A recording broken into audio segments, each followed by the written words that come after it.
آج ہم ایک مرتبہ پھر احتجاج کر رہے ہیں،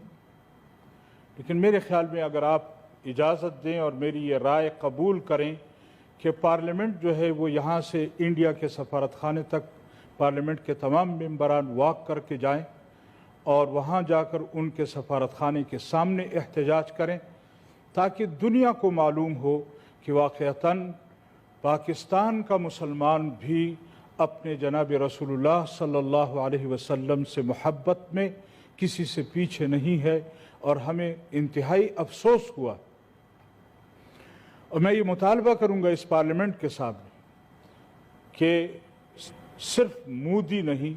بلکہ اس کی پوری پارٹی جو ہے وہ مسلمانوں سے معافی مانگے اور واضح طور پر آئندہ اس قسم کے اقدامات سے انکار کرے۔ بہت اچھی سجیشن دی مولانا صاحب نے۔